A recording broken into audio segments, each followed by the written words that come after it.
¿Qué tal? Bienvenidos. Nuevo programa que el Grupo Multimedia de Comunicación La Cerca realiza en colaboración con la Unidad de Familia y Mujeres de la Policía Nacional de Albacete. Ya saben, para poner en valor el trabajo que realizan estas unidades en favor de la lucha contra la violencia hacia las mujeres y por la igualdad. Me acompañan una vez más Genoveva Armero, que es la inspectora jefa de la Unidad de Familia y Mujer de la Policía Nacional de Albacete. Bienvenida, Geno, una vez más. Buenas tardes, ya estoy como en mi casa. Ya estás en tu casa, ¿verdad? Ya me he familiarizado con el plato. Muy bien. Y esta tarde tenemos la suerte de contar aquí en La Cerca con Cira García, que es la magistrada titular del Juzgado de Violencia de Género de Albacete. Bienvenida también a La Cerca. Muchísimas gracias por esta invitación y es un honor y un placer compartir este espacio con vosotros. Primera vez que vienes por aquí, Cira. Sí, bueno, pues esta que sea la primera pero no la última. Y el inicio. Eso es. Policía Nacional y Autoridad Judicial unidas en coordinación siempre, imagino, para luchar contra la violencia de género también, ¿verdad? Sí, la verdad es que sí. Bueno, antes de empezar a hablar del tema, de verdad que quiero agradecer enormemente a Cira, que fue llamarla por teléfono y no dudar en ni un solo instante en compartir esta tarde mesa con nosotros. Es más, me dijo, me lo apunto ahora mismo en la agenda y doy fe que no se le ha olvidado. Hasta ella me lo recordó el otro día. Dice que el día 5 estoy con vosotros y tiene una agenda muy ajetreada. De hecho, ha estado en Valencia ahora estos 2 últimos días. Viene, mañana se va otra vez y al pie, bueno, viene del juzgado ahora mismo aquí al despacho. Entonces creo que no, es de bien nacido ser agradecidos y hay que darte mil gracias por estar aquí, Cira. Bueno, pues muchísimas gracias. Hablas de colaboración y cooperación. Bueno, en este caso yo sí tengo que decir que la coordinación con la unidad en la cual se encuentra Geno como inspectora es un auténtico placer, pues que efectivamente la violencia tiene que ser atajada con una coordinación por parte de todos los profesionales e instituciones que trabajamos en este problema y desde luego agradecer especialmente la dedicación del grupo, que el grupo en concreto, el grupo 5, hace una labor encomiable y con una dedicación que muchas veces excede de sus cometidos propios. Así que bueno, también aprovecho a Geno, que es la cabeza visible, para agradecerles y dar visibilidad a un trabajo que hacen muy importante. Muy bien. En el primer programa, como ya saben, lo dedicamos un poco a avanzar el trabajo que realiza la UFAM en la lucha contra la violencia de género y lo quería comenzar incidiendo, recordando una vez más la importancia que tiene el denunciar casos de violencia de género. Esas víctimas y también nosotros ante que presenciemos algún caso de violencia de género. ¿No es así? Claro, es importantísimo que denuncie bien la víctima o cualquier miembro del entorno, incluso cualquier ciudadano de a pie. Por eso, una de las cosas que insistimos en las campañas de prevención es con la finalidad de llegar a esa sociedad en general que cuando sean testigos de un episodio de violencia de género, pues que no duden en ponerlo en conocimiento bien de las fuerzas y cuerpos de seguridad o bien directamente en conocimiento de los órganos judiciales. ¿Dónde deben poner las denuncias las víctimas? ¿En la comisaría? ¿También se puede llevar a cabo en otros lugares? Vamos a ponernos ya en materia. Bueno, es práctica habitual que lo interpongan en dependencias de fuerzas y cuerpos de seguridad. Normalmente, bueno, hay grupos especializados, como ya hablamos la semana pasada.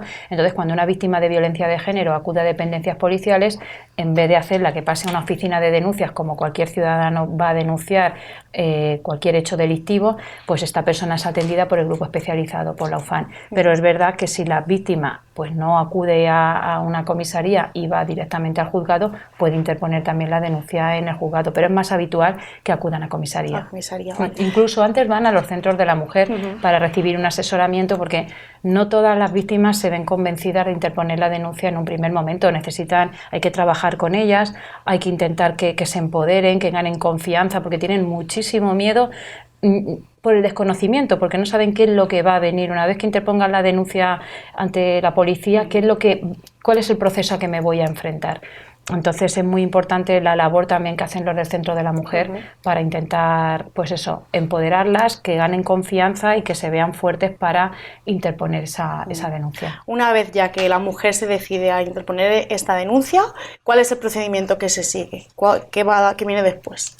Pues mira, si termino con mi parcela y se la paso No, ya a la no, autoridad no, judicial. no, yo, además que ella, las tenéis que aportar. la recogida de Claro. denuncias y bueno, ellos son especialmente elaboración Sí. de atestados, yo creo que es la que Sí. puede dar una visión mucho Yo más os cuento, amplia. y vamos a poner un caso, que así lo vamos a entender todos, una mujer que viene a dependencias policiales a interponer una denuncia por violencia de género. Como he dicho anteriormente, la recibimos en el grupo, tomamos la denuncia, le informamos de los derechos que tiene, porque en materia de violencia de género, además, en el mismo acto de poner la denuncia, tiene derecho a ser asistida por un abogado especializado en materia de violencia de género, con lo cual, si en ese momento lo solicita, pues llamamos al colegio de abogados para que lo antes posible esté el abogado y la pueda asistir en dependencias policiales. Le tomamos la denuncia y le informamos de todos los derechos que como víctima de violencia de género tiene. Una vez que es informada de todo, pues en esos teléfonos, en esos derechos que tiene, le decimos y le recomendamos que acuda a ese centro de la mujer para que pueda ser asistida también por psicólogos. Pero una vez interpuesta la denuncia, la mujer abandona dependencias policiales, nosotros acto seguido tenemos que hacer una valoración de riesgo de esa mujer, incluso antes de que la abandone, ¿no? Porque en función de la declaración y otros parámetros que tengamos, pues tenemos que contestar a lo que es la aplicación que hablábamos la semana pasada del Biogen, una serie de parámetros donde nos pregunta si hay una violencia física, si es psíquica, si hay menores en el hogar familiar, si la víctima pues es reincidente, si consume algún tipo de bebida alcohólica, droga tóxica, estupefaciente, sustancia psicotrópica, si presenta o ha presentado celos, si posee armas o no las posee. Pues una serie de preguntas que luego el propio sistema nos va a arrojar un riesgo, un nivel de riesgo, y cada nivel de riesgo de lo que arroje va a llevar aparejada unas medidas de seguridad o unas medidas de protección, ¿vale? Bueno, pues ya tenemos la denuncia, tenemos esa valoración y hay que escuchar, hay que darle también la oportunidad a la pareja, a la persona denunciada, de escucharle en declaración. Entonces, en función de la gravedad de los hechos, pues lo citamos y lo podemos tomar declaración como detenido, en cuyo caso, pues hay que informarle el motivo de por qué está detenido, leerle los derechos que le corresponden como detenido, tomarle una declaración y en función de esa gravedad decidimos si lo vamos a tramitar como un juicio rápido con detenido o sin detenido, para programarlo de acuerdo a una agenda programada de citaciones judiciales que también tenemos en nuestra aplicación informática, que es la conexión que tenemos con los juzgados de violencia. En ese caso va todo muy inmediato, porque estamos hablando de una denuncia que se interponga, imagínate, esta mañana, pues a lo largo del día ya hacemos esta toma de declaración al presunto agresor y ya hacemos esa programación de un juicio rápido para que al día siguiente bien pasarlo a disposición de la autoridad judicial, o si no ha sido detenido y lo hemos dejado en libertad, darle una citación para que acuda también tanto víctima como presunto agresor ante la autoridad judicial. Y una vez allí, Y una vez allí, pues ya... Ahora entra la segunda parte, ¿no? Una vez que el atestado remitido al juzgado, además con una agenda telemática, o sea, ellos ya hacen el señalamiento del juicio en el juzgado de violencia, normalmente el detenido a disposición del juzgado, la víctima también citada para que comparezca al juzgado, pues ahí empezamos ya a articular la maquinaria judicial. Se toma declaración a la víctima, con la asistencia también en su caso del letrado, se toma declaración al denunciado, se toma declaración a cualquier testigo, se realiza un informe forense si es necesario de las lesiones de la víctima, se aportan mensajes con WhatsApp o audios que la misma tenga para acreditar los hechos y se resuelve en su caso la orden de alejamiento. Todo eso se realiza a lo largo de la mañana y si está todo completo, pues ya se remite al juzgado de lo penal para que se proceda al enjuiciamiento de ese hecho. Pero ya resuelta la orden de alejamiento y resuelta en relación a la situación del detenido. Claro. Eso es lo que se hace urgentemente en el juzgado de violencia. De hecho, cuando adoptan la orden de protección, nos la remiten de nuevo a comisaría, nos ponen en conocimiento, porque ahí viene y entra la otra parte, que es la UFAM protección.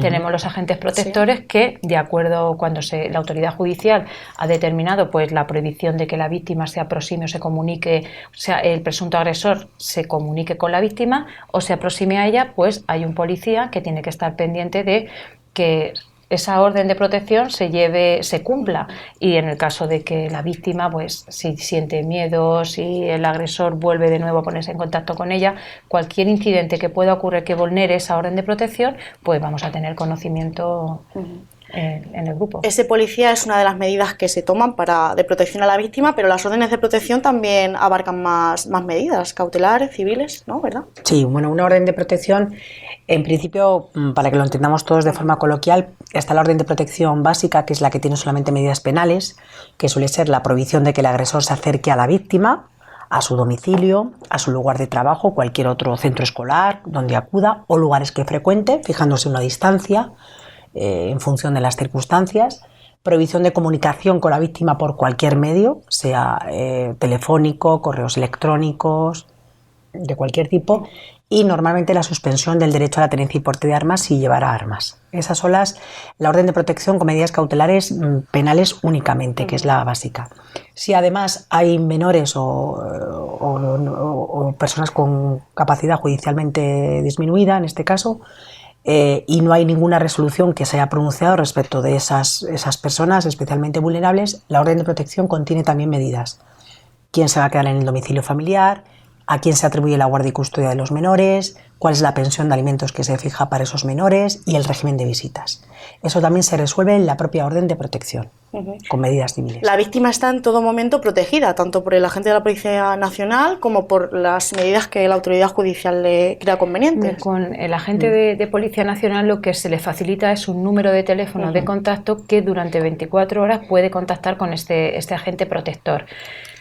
¿Qué finalidad tiene? Pues que la mujer dotarla de esa esfera de seguridad, que la mujer se sienta segura que en cualquier momento, imagínate que está en su domicilio y empieza a recibir mensajes o llamadas del presunto agresor, pues en ese momento se lo comunica a su policía y ya pues o bien se acerca al domicilio o llama directamente al 091 para que nosotros podamos enviar una patrulla y que compruebe lo que está ocurriendo. Entonces, es dotarla pues, de esa esfera de seguridad, que sí que es verdad que la seguridad 100% no existe, pero las mujeres sí se sienten protegidas, por lo menos teniendo alguien de referencia al que puedan acudir en cualquier momento. Y, por supuesto, pues la orden de protección también es una medida disuasoria en tanto en cuanto el agente protector tiene que ponerse... Bueno, la autoridad judicial ya se lo comunica al presunto agresor, pero es que la policía también contacta con él y le informa de que se ha dictado una medida y qué consecuencias tiene el hecho de que incumpla la medida judicial adoptada.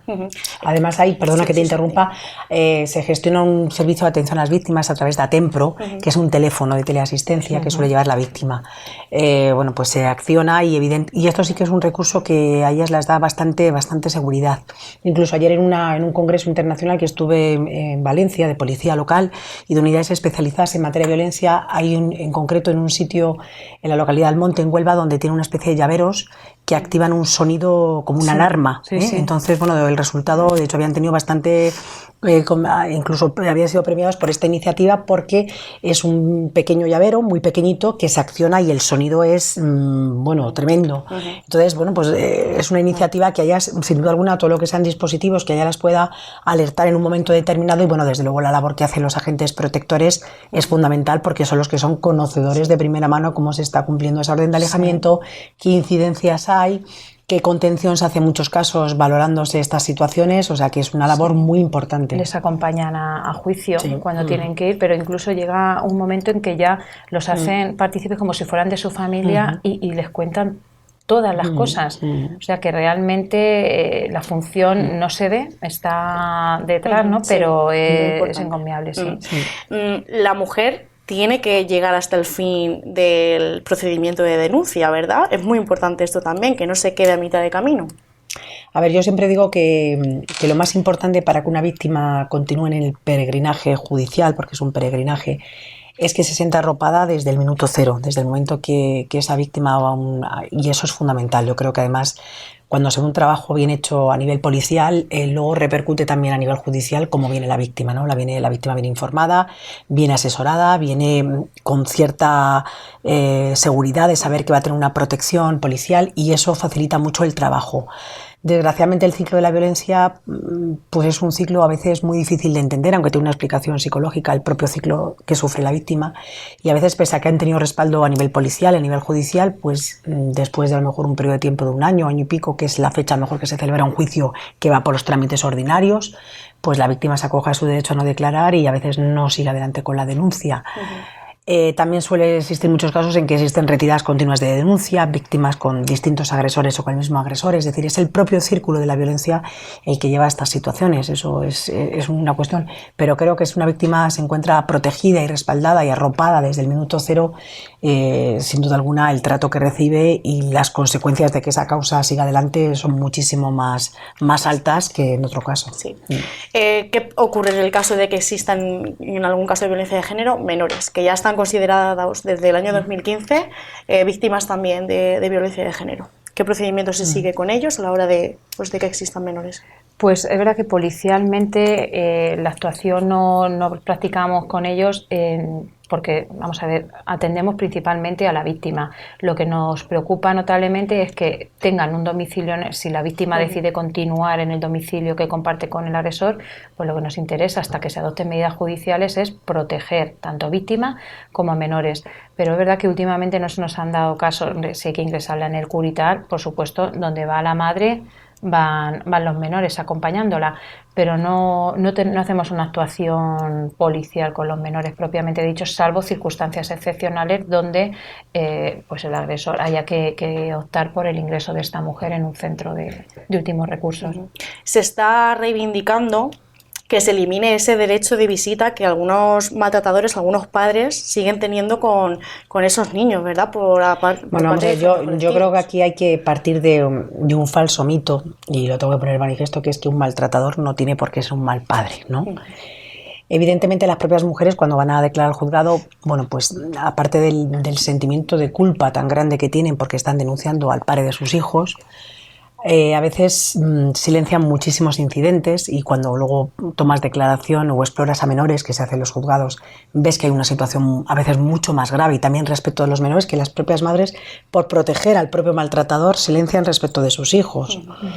¿Qué pasa? Que la ley exige, y a través de la reforma esta del 2015, que considera a todos los menores víctimas de violencia de género, aunque no hayan sufrido un acto directo, porque la normativa internacional reconoce, y nuestra ley, que todo menor tiene derecho a vivir en un entorno libre de violencia, y que efectivamente un menor, aunque no sea directo de una agresión o de un insulto, está percibiendo un clima de violencia a través de una situación. A partir de esa reforma, todos los menores y cualquier decisión que afecte respecto a los menores tendrían que ser escuchados y oídos. La ley habla de oídos y escuchados. Un menor tiene que ser no solamente escuchado, sino oído, y el término es distinto, y resolver respecto de ellos. ¿Qué pasa? Que en ocasiones pues esta garantía respecto a los menores no se cumple a nivel judicial y se están dando situaciones donde esos incidentes de violencia de género no se tienen en cuenta para fijar un régimen de visitas. Normalmente cuando hay una orden de protección se adoptan determinadas cautelas, como son los puntos de encuentro familiar. Los puntos de encuentro familiar, que hacen una labor también importantísima, sobre todo en estos regímenes de visitas acordados en órdenes de protección o en procedimientos en los que hay una causa de violencia de género, realizan dos tipos de intervención, o bien solo recogida y entrega de los menores, o bien regímenes supervisados. Pero en cualquier caso hacer unos informes muy importantes donde avisan al juzgado de cualquier incidencia que pueda producirse respecto de esos menores. Y por tanto hay un cierto control judicial por parte de ello, pero evidentemente la ley obliga a que todo incidente de violencia de género tiene que valorarse. Entonces no se puede partir de esa errónea premisa de que un maltratador puede ser un buen padre, porque yo creo que es absolutamente erróneo. Una persona que maltrata a la madre de sus hijos, pues con todos los respetos y garantías, no puede ser un buen padre. Tenemos que dar más pasos en este sentido, ¿verdad? Sí, yo creo que además los menores, a mí siempre digo que me preocupan muchísimo, porque, y bueno, más que menores me gusta hablar de niños y niñas, que así lo recoge la normativa internacional, niños y niñas, porque están muy invisibilizados, ¿no? Y yo creo que hay que darles más visibilidad, hay que oírles más, hay que escucharles más, porque todos los niños son muy permeables en ese sentido, todo lo que escuchan, todo lo que ven. Dice Geno que efectivamente ellos, la intervención policial y la actuación con la víctima, pero cuando unos agentes se personan en el domicilio es muy relevante lo que allí consta. Si el niño está llorando, claro, si el niño está agarrado a la madre, claro, todo eso es muy... un niño que sale ante los auxilios de la madre y se la encuentra tirada en el suelo con una agresión, y es el que llega cuando la policía está llorando. A veces son ellos los que alertan a los vecinos, abren la puerta y van a hablar y pedir auxilio. A veces llaman ellos a los servicios de policía o al 112, o sea, es decir, ¿qué situación hay esa para un menor? Y si eso se presencia, pues queda constancia en el atestado policial, incluso en la misma, a la hora de hacer la valoración de riesgo en el biogen, ya el propio sistema nos pide si ha sido en presencia de menores y tenemos que incorporar todos los datos de los menores, año de nacimiento, para ver la edad que tienen. Y luego hay una cosa que sí que me gustaría remarcar aquí, y es que un menor, como dice, es que son esponjas. Ellos tienden a normalizar si en un ambiente familiar donde el padre es un presunto agresor y agrede verbalmente o físicamente a la madre, los niños aprenden. Ese comportamiento lo normalizan de tal manera que es que a la larga terminan desarrollando también ese comportamiento agresor pues en el futuro. Claro. Entonces hay que prevenir siempre. Prevenir, importante, educar. También, Educar, por pequeños. supuesto. El mayor instrumento de prevención es la educación. La educación. Y vamos a hablar también sobre las denuncias, que cada vez son más, y que se da también violencia, sobre todo psicológica, creo, entre la población juvenil, ahora, en casos de violencia de género también. Ya lo decíamos en el programa anterior, casos de redes sociales, el WhatsApp y todas estas cosas, ¿verdad? Sí, bueno, nosotras que ya lo hemos hablado, eso nos preocupa. Es importantísimo llegar a la gente joven ahora mismo a través de campañas de educación en igualdad, de hacerles ver a las chicas, sobre todo, que el amor no es control, como ya hablábamos en el programa anterior. Ahora las nuevas tecnologías pues nos están facilitando mucho la vida, pero también nos están perjudicando porque hay muchos hechos delictivos que se están cometiendo a través de las redes sociales. Los acosos, el tema de cuántas parejas, envíame tu ubicación donde estás. Eso es por desconfianza y todo eso lo podemos encuadrar dentro de lo que es la violencia de género y no somos conscientes. Entonces, en este aspecto sí que me gustaría saber la opinión que tiene Cira al respecto de... Bueno, yo creo que además lo que más me preocupa de la gente joven es la normalización de las conductas, ¿no? Cuando nosotros exploramos o tenemos víctimas menores de edad y a veces con edades de 13 o 14 años, todo lo ven muy normalizado.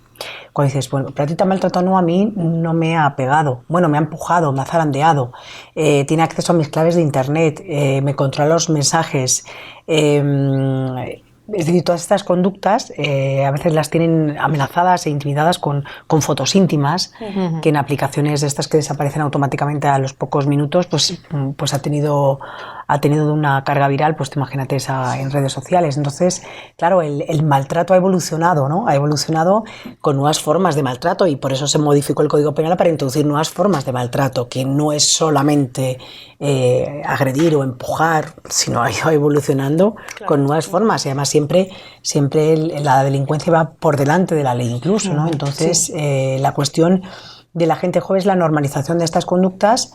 El tema de las agresiones sexuales es un tema también que nos daría largo y tendido. El tema de las violaciones múltiples, el daño que ha podido hacer la pornografía. Bueno, esto sería objeto de un debate muchísimo más profundo y desde luego, si queréis, de otro programa con más profesionales, psicólogos y más que se sienten aquí y hablen qué hay detrás de este aumento de agresiones sexuales y de estas violaciones múltiples, ¿no? Porque bueno, se dice, bueno, es que han aumentado. No, seguramente es que se denuncien más esas agresiones sexuales, pero...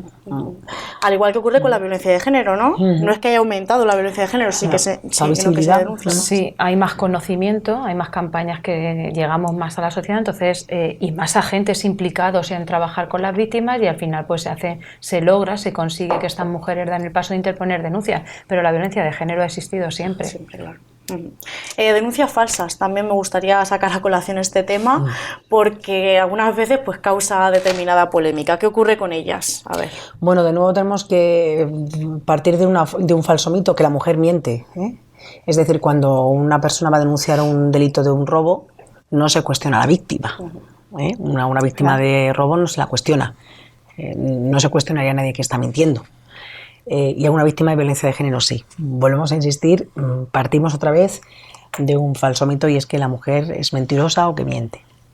Aquí hay que distinguir dos cosas que yo siempre lo digo y no me canso de decirlo, y una cosa es una denuncia falsa y otra cosa es que se absuelva a un señor porque no haya prueba suficiente. Son dos cosas distintas. Una denuncia falsa es que una señora denuncie que un señor la ha agredido en tal sitio y luego se demuestre que ese señor estaba en Galicia y que no estaba aquí y no ha tenido ninguna participación. Eso es una denuncia falsa, ¿vale? Que representan, según los datos del Observatorio de violencia de género y violencia doméstica del Consejo General del Poder Judicial, menos de un 1%, ¿vale? Y otra cosa son sentencias absolutorias por falta de prueba. Es decir, se absuelve a ese señor porque la víctima, en la mayoría de los casos, no quiere declarar contra el agresor porque es un derecho que le reconoce la ley, y como no hay otros medios de prueba, no hay testigos, se absuelva. De ahí la importancia que... De ahí es importante una sentencia absolutoria por falta de prueba y una denuncia falsa, que son dos cosas distintas. Entonces, no podemos meter ni mezclar cosas que, vuelvo a insistir, no son mezclables. Por eso decíamos también en el programa que hicimos hace 15 días que muchas veces la importancia de la actuación policial cuando, por ejemplo, la asistencia a esa víctima o a esa denuncia, ese atestado policial se origina a requerimiento de una llamada 091 donde los agentes policiales se desplazan al domicilio y allí, como decía Cira anteriormente, imaginaros que llegamos, nos encontramos una mujer que está llorando, a unos niños por ahí llorando, abrazados a la madre, vemos objetos por el suelo. Eso es muy importante reflejarlo en el atestado policial, porque en el caso de que la mujer, cuando pase un tiempo y se le lea ese derecho, se le recuerde ese derecho, esa dispensa que tiene a no declarar contra el presunto agresor, si tenemos un atestado policial donde los agentes han visualizado una escena representativa de un episodio de violencia. De esa manera la mujer puede decir, me acojo a mi derecho a, pero el Ministerio Fiscal tiene una actuación de los agentes actuantes donde han reflejado, han descrito qué es lo que han visto. Si la mujer presentaba en ese momento algún tipo de arañazo en la cara, algún hematoma, alguna herida recién, estaba llorando, presa del pánico, había niños por ahí, también estaban pues llorando, agarrados a la mamá, en la cocina o los enseres de la casa revueltos. Todo eso hay que plasmarlo en el atestado policial, porque cuanto más completo vaya un atestado, nos podemos garantizar que en caso de que la víctima se acoja a esa dispensa de no declarar, estamos dando argumentos al Ministerio Fiscal para continuar con el ejercicio de la acción, con la acusación. Cira, no lo he dicho antes, pero el juzgado de violencia de género de Albacete es el único que existe especializado en violencia de género en toda Castilla-La Mancha. Esto no sé si tiene algún tipo de consecuencia para tratar estos asuntos. A ver, pues por supuesto que sí las tiene, y muchas, y desde aquí aprovecho este espacio para reivindicar la creación de juzgados especializados, en concreto en Castilla-La Mancha. Bueno, la realidad de los juzgados de violencia es que en muchas comunidades autónomas existen varios juzgados especializados, y en el caso de Castilla-La Mancha el único especializado es el de Albacete, ¿vale? Que solamente se extiende su competencia a Albacete, al partido judicial, a la capital de Albacete, y luego los que forman parte del partido judicial. Pero, por ejemplo, una víctima de Gin o una víctima de Almansa, pues lo lleva a un juzgado, donde son juzgados que se llaman mixtos, con competencias penales y civiles, y además violencia de género. Claro, la especialización de un juzgado, como al final la especialización en todos, en unidades policiales, en equipos psicosociales, es una garantía de una eficacia en un servicio. Claro. En primer lugar, por la sobrecarga que muchos de mis compañeros tienen de trabajo, que eso es una realidad que existe en estos juzgados, donde atienden diariamente muchos asuntos, además de los asuntos de violencia de género, que no están en agenda. Eso es una actuación que se lleva a cabo de guardia continuamente. Eso, lógicamente, unido a que los equipos y los profesionales que sirven en estos juzgados pues son profesionales que se dedican a otras áreas, un equipo específico, pues lógicamente repercute en el funcionamiento y la asistencia que se da a una víctima. Yo creo que esto tendría que eliminarse. No puede haber víctimas de primera y víctimas de segunda en función del partido judicial. Y yo creo que se exigiría además una especialización y concienciación por parte de los jueces. Bueno, nosotros hace poco se ha modificado la ley orgánica y se prevé como especialización de los jueces la violencia de género. Todavía no han convocado ningún tipo de oposición interna a los jueces a estos efectos, pero está previsto como una jurisdicción especializada, como puede ser la jurisdicción social o la jurisdicción contenciosa, o sea, precisamente para que esos jueces o magistrados que sirvan en esos órganos jurisdiccionales sean jueces y juezas o magistrados y magistradas. Voy a utilizar el lenguaje inclusivo para que no genere ningún tipo de suspicacia en este tipo de órganos jurisdiccionales, precisamente por esa especialización. Lógicamente tendría que ser y haber muchos más órganos de los que hay. Y así es como quizá sí que se lucharía realmente, digamos, por la lucha contra la violencia de género y por la igualdad. Bueno, yo creo que el tema es un problema más de fondo, es decir, aquí no es una cuestión de, como dicen, hay que endurecer las penas. No es cuestión de endurecer las penas, es cuestión de crear más juzgados. Lógicamente más juzgados favorece la eficacia o el tratamiento, pero al final el problema de la violencia es un problema mucho más serio y tiene un calado que es precisamente el tema de la educación en igualdad y en valores de igualdad. eliminando todo tipo de estereotipos sociales que tenemos entre hombres y mujeres, y eso es una labor que se realiza desde un nivel mucho más profundo, a nivel de educación, a nivel sociológico, a través de campañas publicitarias, no a través de música. El mayor lenguaje cargado de estereotipos son las canciones. Sí. Escucha las canciones de reggaetón, o sea, bueno, canciones que son mensajes directos que están lanzados a la gente joven. Y eso no es una cuestión que dependa de la creación del juzgado, es decir... Queda mucho por hacer. Sí. No, importantísimo introducir una asignatura en colegios, institutos, sobre la igualdad. No sé si tenéis algún tipo de reivindicación más, pues a nivel legal, a nivel de, no sé, de servicio que se le presta a las víctimas de violencia de género, desde policía, desde la autoridad judicial. ¿Qué reivindicáis para que se siga avanzando en este sentido? Mucho. No, hombre, yo creo sinceramente que estamos en el camino, que se están haciendo muchas cosas para dotar a la víctima de esa protección que hace años echamos la vista, no la tenía. Es más, reconocer que eras víctima de violencia de género, sobre todo en ámbitos rurales, es que te tachaban te discriminaban y te dejaban prácticamente aislada, ¿no? Creo que hemos recorrido. ¿Que nos queda mucho recorrido por hacer? Sí. Que es verdad que creo que el origen de todo esto está en la educación, en educar en igualdad y terminar con esos estereotipos o esta cultura machista, pero es labor y es tarea de todos, ¿no? No lo va a solucionar que haya unidades especiales en fuerzas y cuerpos de seguridad, no lo va a solucionar que haya un juzgado especializado. Esto lo que hacemos es que la víctima tenga una atención prioritaria, se sienta más arropada, más protegida y más garantías. Pero solucionar la violencia de género creo que no se soluciona con la creación de más unidades especiales ni más juzgados especialistas de la materia. Yo estoy completamente de acuerdo. Hombre, sí se podría mejorar en algunas cosas, por ejemplo, dotar las oficinas de atención a la víctima, que estaban previstas desde el año 2015, que la actuación, algunas están muy poco dotadas con personal, cuando en otras comunidades autónomas, por cuestión presupuestaria, están dotadas debidamente. Se podía reivindicar la asistencia de espacios judiciales adecuados. En algunos sitios los juzgados pues son dependencias antiguas y bueno, que no gozan de espacios adecuados para explorar a los menores. Cámaras Gesell, es decir, por reivindicar podemos mayores políticas a la hora de dar una asistencia a las víctimas con posterioridad, asistencia psicológica, asistencia de todo tipo, pero al final el problema es un problema de fondo, es un problema de base y es ahí donde hay que empezar a atajar. Luego lo demás es una asistencia a la víctima, pero el mayor problema es la concienciación, la sensibilización y la educación, si es que no hay otra cosa. Claro, pues sí. Es decir, aprovechando que te tenemos aquí, es inevitable preguntarte por el anteproyecto de ley de libertad sexual que aprobó precisamente hace unos días el gobierno. No sé, ya está causando polémica, eso sí. ¿Qué nos puedes decir de Bueno, pues yo con todos los respetos y bueno, como es un anteproyecto y esto todavía no está aprobado definitivamente, voy a hacer una serie de puntualizaciones que bueno, yo creo que son importantes, ¿vale? Bueno, España forma parte desde el año 2014, se ha adherido al Convenio de Estambul, ¿vale? Yo creo que la ley en primer lugar va en primera con esa línea, con ese Convenio de Estambul, que dice que cualquier atentado contra la libertad sexual de una mujer se considera ya un atentado contra la libertad sexual y elimina la distinción entre agresión y abuso sexual. Esta distinción es la que resultó tan polémica en el caso de La Manada, si era un caso de agresión sexual o era un caso de abuso sexual, es decir, si había habido una violencia e intimidación en la víctima, lógicamente, que es lo que se discutía. El Convenio de Estambul dice que todo consentimiento tiene que ser libre y voluntario, y que por tanto tiene que ir en esa línea. Se ha modificado y dice que efectivamente que tiene que existir un consentimiento libre y voluntario que se manifieste a través de actos inequívocos que pongan de manifiesto que la víctima no consiente en esa conducta, ¿vale?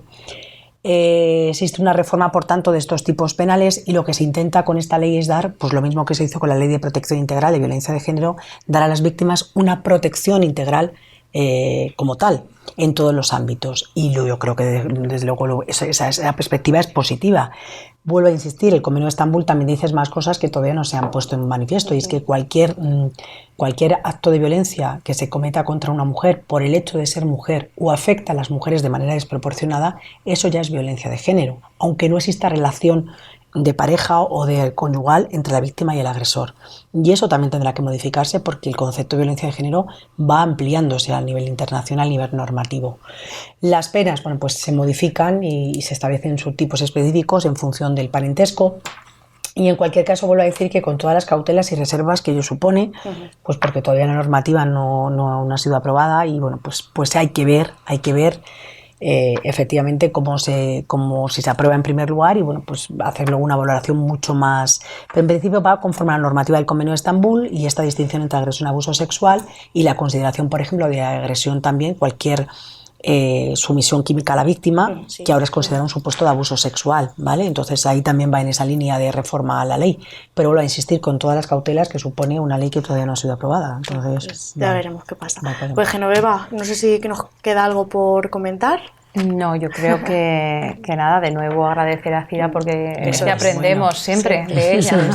Hemos aprendido y nada, que daros las gracias de nuevo por estos programas que habéis tenido la idea de hacer para aproximar el concepto de violencia a toda la sociedad, para que las víctimas tengan también una concienciación de todos los agentes que estamos implicados en la lucha contra la violencia de género y de qué manera le podemos ayudar cada uno a la pequeña parcela donde podemos actuar, que esperemos contar más adelante con la participación también de profesionales que forman parte del Centro de la Mujer, incluso también con ahora es el tema de pelea con una chica a cuyo cargo está Lola Benedés, para que pueda también venir algún día y decirnos desde el deporte cómo se pueden hacer también actividades para prevenir o para protegerte de esta violencia de género. Entonces yo creo que en general habemos muchos agentes implicados y que creo que es importante que pasen por este plato. Por aquí pasarán todos. Y Cira también, que volverá a pasar otra vez. Yo volveré porque además creo que tenemos que hacer luego